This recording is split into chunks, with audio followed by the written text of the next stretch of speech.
Now available in paperback and Kindle, vampires stalk the darkness of the Eternal Night. Get your copy of Eternal Night in paperback and Kindle on Amazon.com. Now available in paperback and e-readers, The Temptation of John Haynes. Give in to temptation and pick up this action-packed African-American paranormal romance. Get The Temptation of John Haynes in paperback and e-readers today. In a previous video, I talked about why there are next to no male writers in the genre of fantasy.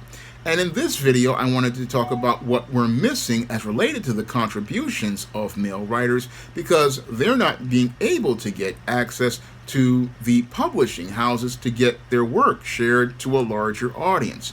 Now, when it comes down to fantasy, it basically is a genre that makes a social commentary on the world that we're living in today, and that's something that's really missing from the genre of fantasy, because male writers really can't get access to publishing houses to share their work.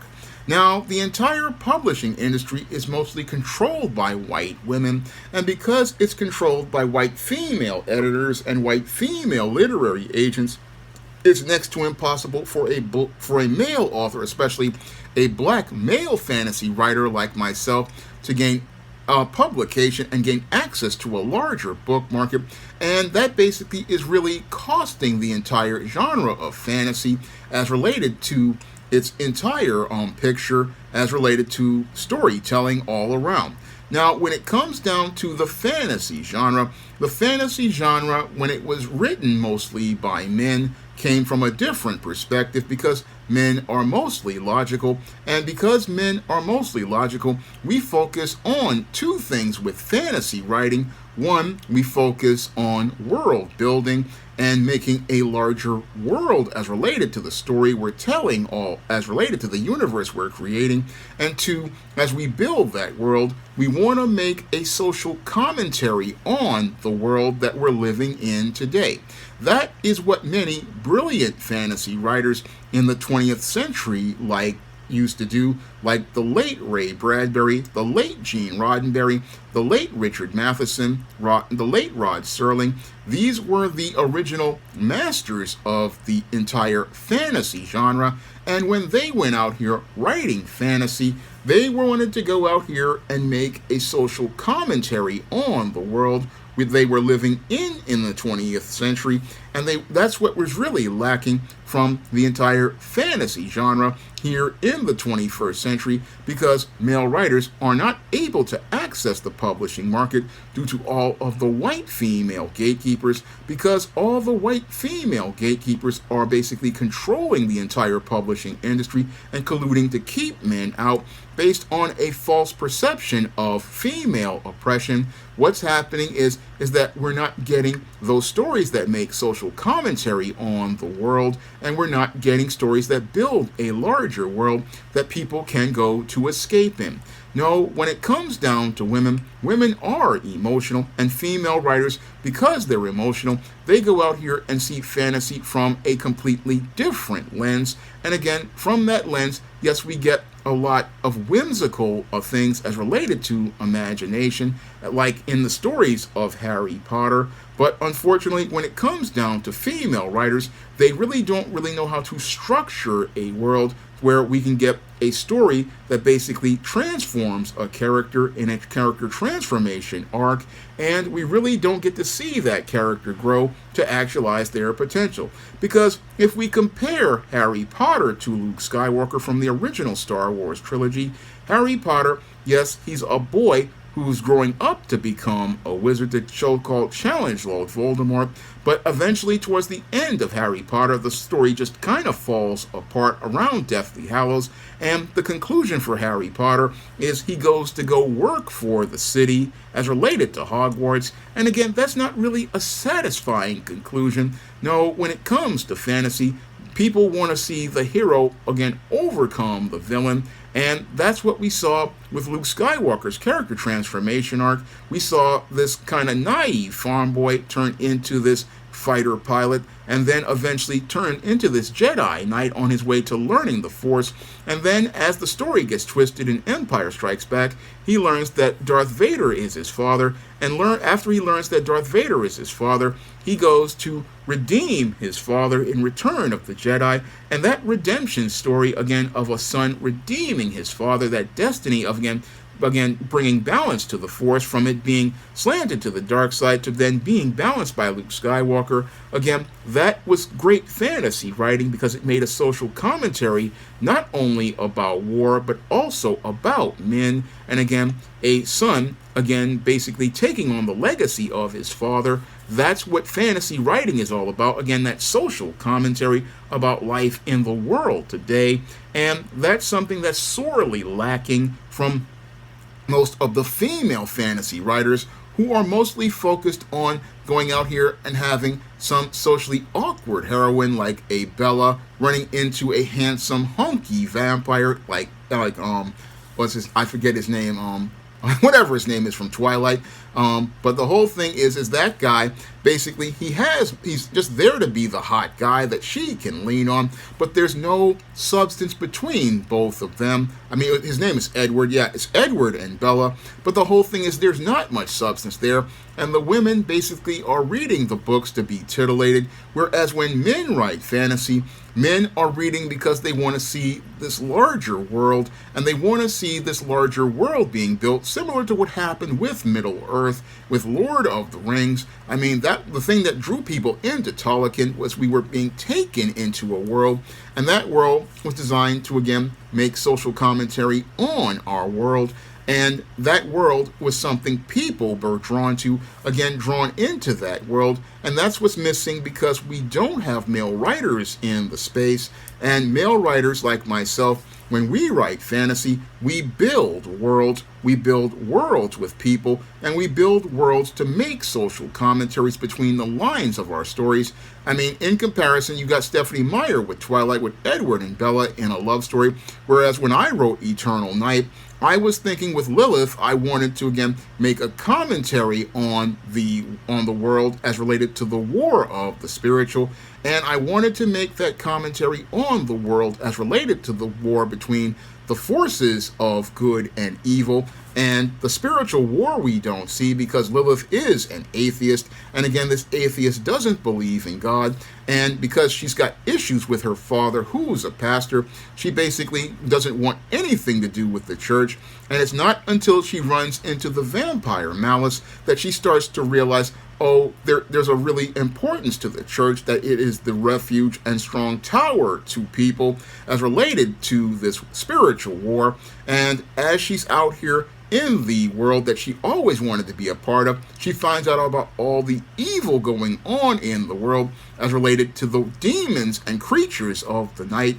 So I go out here and again, I built an entire world as related to vampires and the whole lore of vampires, and that's something that's really missing from something like Twilight, where all we get are a bunch of vampires who sparkle in the sun, but we never really get to understand the spiritual foundations of what motivates people to be vampires and this whole world of the undead, and why people want to be a part of this culture of the undead, because Stephanie Meyer doesn't explore the whole culture of vampires the way a male fantasy writer like myself would. And again, when it comes to, again, male writers, we oftentimes focus on things because we are mostly logical, and we want to make sure everything fits into a logical sequence in that fantasy world. We want to make sure everything fits into that fantasy world so that you can see how everything is flowing organically, and that's what we do as we're making our commentary. Now, another fantasy book that I did, The Temptation of John Haynes, I also make a commentary on black people and, again, corporate, and the corporate hell that we that's out here. And I also make a whole commentary on, again, spiritual compromise and how compromise can kill the soul. Again, as Lucifer is looking to take the soul of John Haynes, he basically recruits Esteem, a she-demon, to help him in that quest. But in that quest, this is where we learn more about the paths as related to salvation and condemnation. And again, there's a social commentary in between. And again, social commentaries are something that are missing from most modern fantasy. And it's because men are not allowed to make their commentaries in this 21st century the way great masters like the late Rod Serling, Richard Matheson, Ray Bradbury, Gene Roddenberry, and many others were allowed to in the 20th century. Now, those masters of fantasy, they not only took us to fantastic worlds, but they made commentaries on our world today and life today, and they made us relate to things on a universal level as related to the human condition, and that's what made them to be considered to be some of the greatest fantasy authors, whether it be in books, whether it be in film or television, and their stuff is still playing 60 years later, 70 years later, and it still resonates today. It still resonates today because those male writers wanted to make a larger commentary on a world, make a larger commentary about humanity and the human condition. That was another part of what made The Temptation of John Haynes, again, a commentary on humanity, because Esteem learns about her humanity and why it's important as related to things as related to her soul. I mean, there's so much in there, and again, a lot of people don't even see the surface of those stories. But again, I couldn't even get those books to the marketplace as related to trade publishing. I had, again, commentaries I wanted to make, because to me, fantasy isn't just about an escape. It's about getting you to be able to open your eyes and think about something from a different perspective. That's what fantasy is all about. I mean, even in a recent story I did, Cancel Vacation, I was drawing inspiration from the late Rod Serling, who again made commentaries about people as related to how we behave with ourselves, and I wanted to make a commentary about cancel culture, how it's no different than racism, and that's what Rod Serling used to do in The Twilight Zone when he was on the air at CBS. I mean, again, male writers, again, when we go out here, we just don't just tell a story just to entertain you. We want you to think. We want you to see a larger world of people, and commentary on people. That's what male fantasy writers contribute to the space. Unfortunately, they haven't been able to access the traditional trade publishing marketplace, and as a result, this is why the fantasy genre has just become all about sex and all about women, again, getting a hot guy. But that's never been what the fantasy genre is about. Sure, there were lots of women who were in Cheesecake, but when it came down to the men, they were using that to draw the attention of men so that they could be drawn into the substance of the story. I mean, a lot of writers, they weren't looking to be sexist at all when it came down to writing fantasy.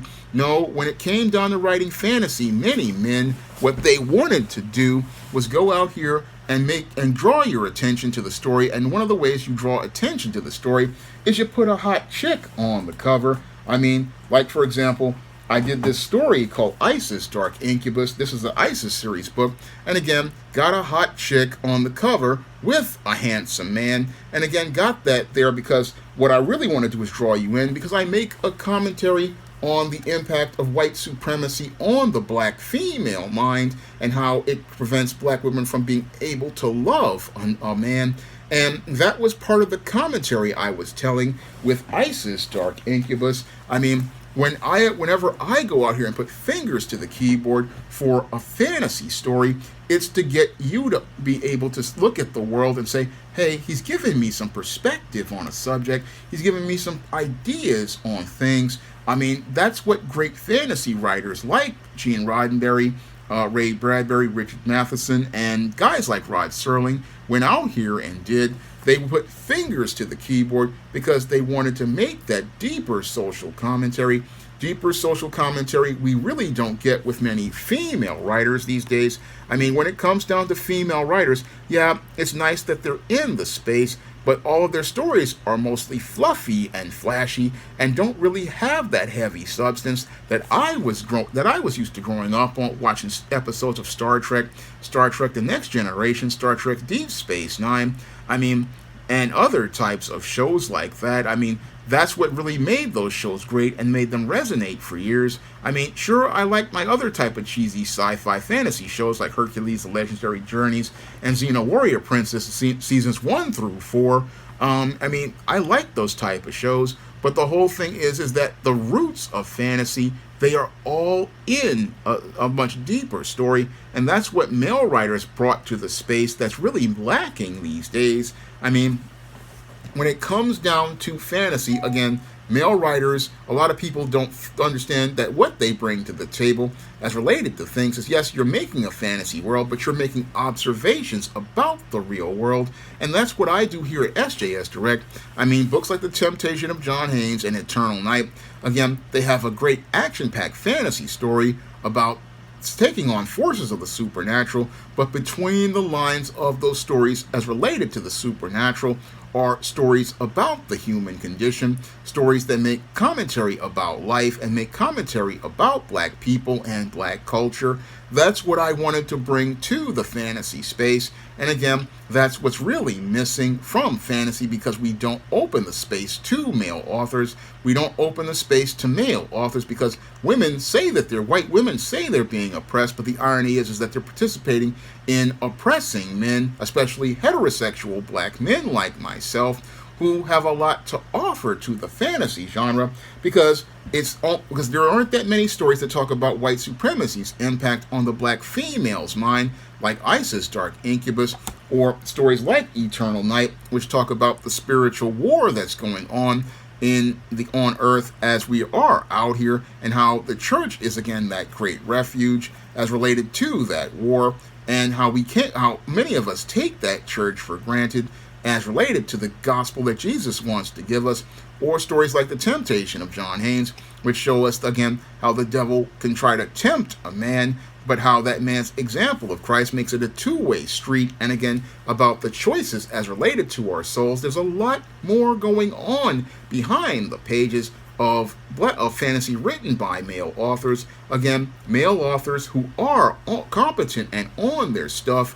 We go into this genre, we have great contributions we want to make and build on the contributions that were made in the 20th century, because there's lots of great social commentary that can be made in the 21st century regarding the state of our world. And those stories really aren't getting told because male authors can't get access to publishers because of all of the gatekeeping. And again, because of the gatekeeping, many male authors like myself, who are very passionate, we take our work to places like KDP and Amazon and Draft Digital and Google Play, because we want to make that commentary. And the place that you can find those commentaries is on online booksellers like, again, Amazon.com, where I sell my work. And that's where you can find vampire novels like Eternal Night. You can find books like The Temptation of John Haynes. You can find books like the Isis series and the Esteem series, and see that social commentary being made as related to storytelling. See that social commentary being made that you don't see with female writers, who again are looking to titillate to sell books, but not looking to really make that commentary that shows us what the life is like in the world today, and the lessons that can be learned about people regarding the human condition.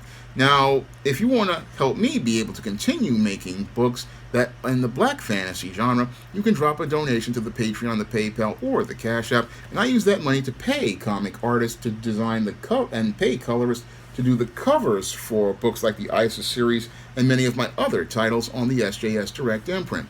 That's all I have to say for this video. You can comment, rate, and subscribe. Now available in paperback and e-readers, Isis Dark Incubus. The goddess next door gets enthralled in a romantic entanglement with an evil incubus in this all-new Isis series adventure.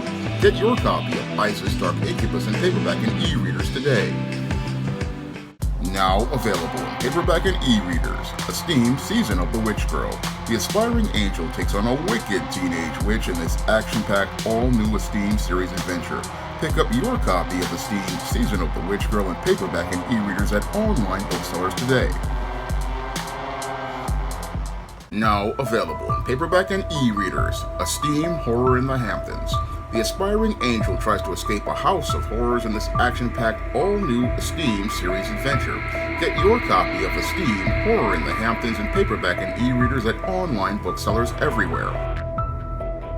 Support Black-owned and Black-operated digital broadcast media. www.niceradionetwork.com. Nice Radio Network, broadcasting 24 hours a day, 7 days a week.